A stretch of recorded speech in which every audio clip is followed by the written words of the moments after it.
My name is Jacob Warren. Welcome to this lesson on chopping for the double bass. Today we're going to talk about scrapes.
That clip you just saw was from a recent show for my duo project, Warren and Flick. We were playing a tune that has a section in the middle that features a traded, improvised chopping solo section. And you may have noticed that some of the techniques we were using there don't really line up with some of the concepts we've talked about in previous videos. They're not basic chop strokes, they're not triple chops, they're scrapes. Now, scrapes are a really great way to add some dimension to your chopping, because they actually allow you to produce sounds that have a longer duration than the typical quick chopping strokes. So to create a scraping sound at its most basic level, all you have to do is put your bow on the string, keep the weight in the string, and then draw the bow up towards you.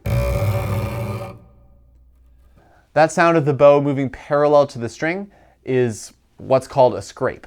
Now, you can do the scrape in many different ways. You can do it like I just did, up towards me. You can also do it away from you. And you can also add some horizontal motion to change the timbre. I really like these scrapes because they are a way of adding a component that is often really missing when I'm playing percussively, which is notes that have more of a duration. You can kind of think of them like the half notes and whole notes of chopping. They're also really fun to use because you can change the timbre throughout the duration of the note, which can add a lot of direction to what you're playing. So as I just mentioned, if you add in some of that horizontal motion, you can actually thin out the sound of the scrape to produce a sound that starts concentrated if you're moving parallel, and then kind of fades away at the end to produce some direction. So if I was going to play a groove that incorporated some of these scrapes, it might sound something like this.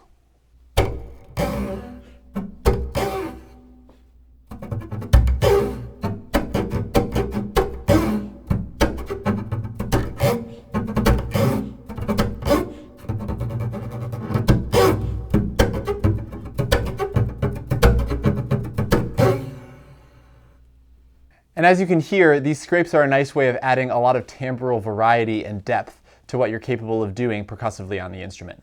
Let's dive into a few of the specific variables you can change to create different effects using scrapes. So as I noted at the beginning, one of the main ones is which direction you play the scrape. You can have a scrape that starts by the bridge and moves up towards your body.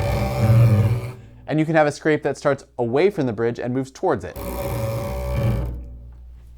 Another variable that you can change is how quickly your bow is moving during the scrape. So if I keep my bow in the string and move it very slowly, it sounds like this. Now if I do that same thing and I speed it up, it sounds like this. So you can hear there's actually a very big difference based on the speed we're moving our bow. When I'm moving my bow slowly, you can actually hear the individual skips on the bass. Kind of sounds like a frog kind of ribbiting there.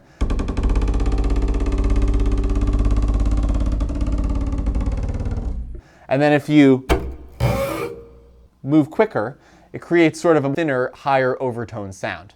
One of the other variables we can change is which strings we play the scrape on. I've been playing mostly on my top two strings, but if we were to place a scrape on the low string, it might sound something like this. And if we hear that compared to the upper two strings,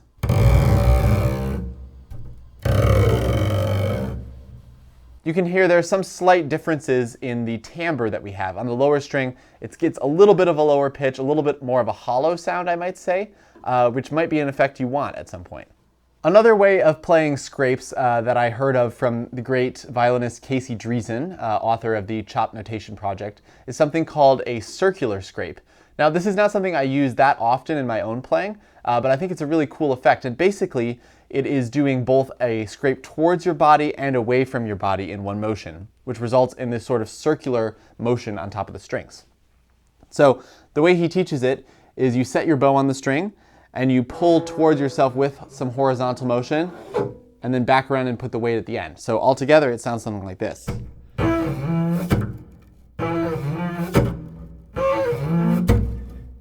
You can also do it in reverse by starting with the up bow motion.